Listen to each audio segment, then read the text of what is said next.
रोज एक कहानी।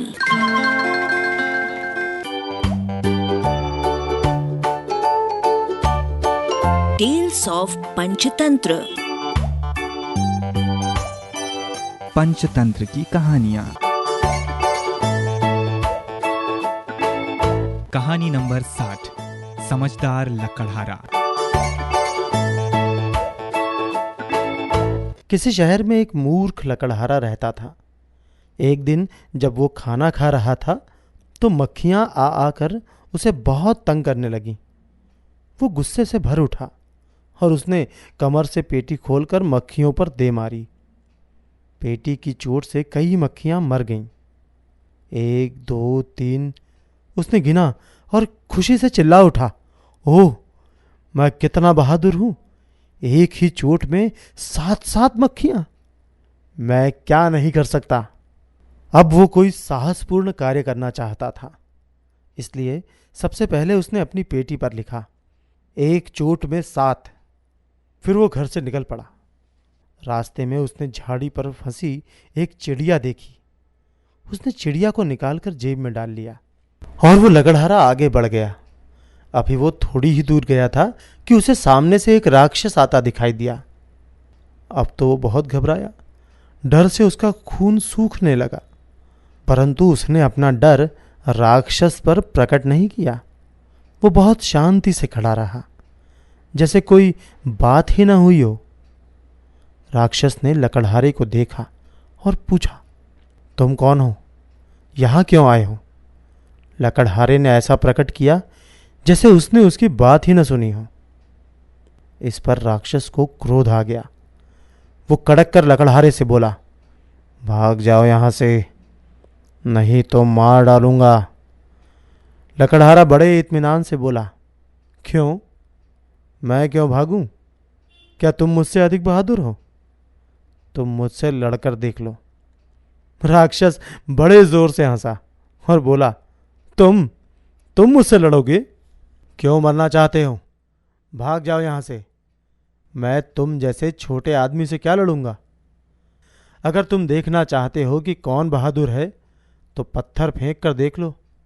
जिसका पत्थर दूर जाए वही अधिक बहादुर है। यह कहकर राक्षस ने जल्दी से एक बड़ा पत्थर उठाया और उसे बहुत दूर फेंक दिया। यह देखकर लकड़हारे ने कहा, तुम्हारा फेंका पत्थर तो फिर धरती पर वापस आ गया है, परंतु मेरा पत्थर कभी वापस नहीं आएगा। लो, ये देखो। ये कहकर लकड़हारे ने एक पत्थर उठाया। उसने उस पत्थर को चतुराई से जेब में रख लिया। उसने जेब में से चिड़िया निकाली और फिर गुलेल द्वारा बड़े जोर से ऊपर की ओर छोड़ी। चिड़िया तेजी से आकाश में उड़ गई। राक्षस ने समझा कि लकड़हारे ने पत्थर इतनी जोर से फेंका है कि वो ऊपर की ओर चला जा रहा है। उसे लगा कि लकड़हारा सचमुच उससे अधिक बहादुर है, परंतु वो अभी यह बात मानना नहीं चाहता था। इसलिए उसने एक पेड़ को उखाड़कर लकड़हारे से कहा, क्या तुम इस पेड़ को उठाकर चल सकते हो? इसमें क्या रखा है? चलो, आगे से तुम उठाओ और पीछे से मैं। लकड़हारा बोला। राक्षस ने पेड़ को तने की ओर से उठा लिया और लकड़हारे ने पीछे से पेड़ की एक टहनी पकड़ ली। पेड़ का सारा बोझ राक्षस पर पड़ रहा था, अतः कुछ ही दूर चलने पर वो थक गया और हाँफने लगा। उसने पेड़ को धरती पर गिरा दिया और लकड़हारे की ओर देखने लगा। अरे, रुक क्यों गए? क्या थक गए हो? मुझे देखो, मैं तो बिल्कुल भी नहीं थका। हंसते हुए लकड़हारा बोला। राक्षस अपने आप को बहुत बलवान समझता था, पर लकड़हारे को देखकर उसे बड़ा आश्चर्य हुआ। उसे इस बात पर बहुत गुस्सा आ रहा था कि वो इस छोटे से आदमी से हार गया है। मुझे जरूर उसे पाठ पढ़ाना चाहिए, उसने सोचा और लकड़हारे से कहा, चलो भाई, मेरे साथ चलो। आज तुम मेरे घर पर ही ठहरना। लकड़हारा राक्षस के साथ चल पड़ा। घर पहुंचकर राक्षस ने लकड़हारे का बड़ा आदर सत्कार किया। फिर उसने उसके लिए एक पलंग बिछाया और उसे आराम करने को कहा। लकड़हारे ने सोचा कि हो न हो इसमें राक्षस की चाल है। उसने पलंग पर कपड़ा डाल दिया जिससे लगे कि वो सो रहा है। फिर वो एक कोने में छिपकर खड़ा हो गया। रात को राक्षस ने पलंग में आग लगा दी, ये सोचकर कि अब लकड़हारा जल जाएगा। वो खिलखिलाकर हंस पड़ा और बोला, ले बच्चू, अब तुझे पता चलेगा कि कौन बहादुर है। फिर वो सो गया। अगले दिन जब राक्षस सोकर उठा तो उसने देखा कि लकड़हारा उसके पास खड़ा मुस्कुरा रहा था। ये देखकर वो बुरी तरह घबरा गया और भूत भूत चिल्लाता हुआ वहां से भाग निकला। अब लकड़हारा बहुत खुश हुआ और राक्षस के मकान में बड़े मजे से रहने लगा। एक दिन वो पास के एक जंगल में घूम रहा था कि उसने सामने से कुछ सिपाही आते हुए देखे। उसने पूछा, तुम कौन हो? सिपाही बोले, हम किसी ऐसे बहादुर की तलाश में हैं जो उन 2 राक्षसों को मार सके जिन्होंने राज्य भर में उपद्रव मचा रखा है। राजा ने घोषणा करवा दी है कि जो व्यक्ति इन राक्षसों को मार डालेगा उसके साथ राजकुमारी का विवाह कर दिया जाएगा। लकड़हारे ने तुरंत अपनी पेटी सिपाहियों को दिखाते हुए कहा, पढ़ो, इस पर क्या लिखा है? 1 चोट में 7। पढ़कर सिपाही दंग रह गए। वे बोले, आप ही जैसे बहादुर व्यक्ति की हमें तलाश थी। चलिए, हमारे साथ चलिए, हम आपको अपने राजा के पास ले चलेंगे।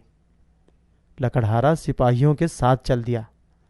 राजा लकड़हारे को देखकर बहुत प्रसन्न हुआ और बोला, यदि तुम उन राक्षसों को मार डालोगे तो राजकुमारी का विवाह तुम्हारे साथ कर दिया जाएगा और आधा राज्य भी तुम्हें दे दिया जाएगा।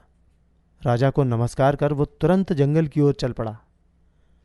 राक्षसों को कैसे मारा जाए, वो यही सोचता जा रहा था कि उसने अपनी चुटकी बजाकर कहा, आहा, चिंता नहीं, मार ली बाजी।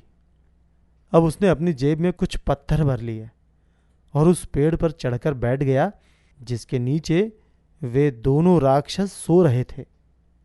थोड़ी देर बाद मौका देखकर उसने एक पत्थर लिया और एक राक्षस के ऊपर दे मारा।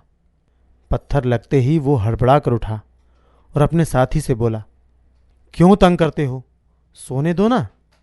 थोड़ी देर बाद लकड़हारे ने फिर एक पत्थर जेब से निकाला और इस बार दूसरे राक्षस के ऊपर दे मारा। दूसरा राक्षस हड़बड़ा कर उठ बैठा। उसने पहले राक्षस को झकझोर कर कहा, तंग क्यों कर रहे हो? तंग तुम कर रहे हो या मैं? ये कहकर दूसरे राक्षस को गुस्सा आ गया। अच्छा बताओ, वो पत्थर तुमने क्यों मारा है? वाह, पत्थर तो तुमने मारा है और कहते हो कि पत्थर मैंने मारा है।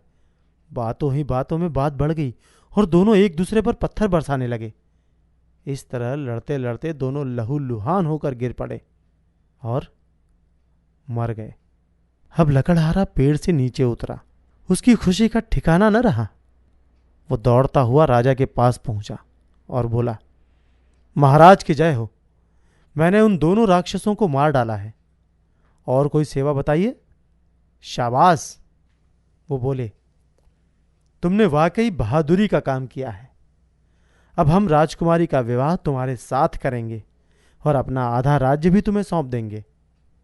और फिर कुछ दिनों बाद राजा ने अपने वचन का पालन कर दिया। अब लकड़हारा राजा का दामाद बन गया था।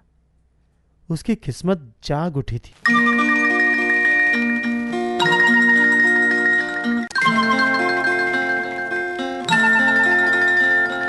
प्रस्तुति लिब्रा वेलफेयर सोसाइटी।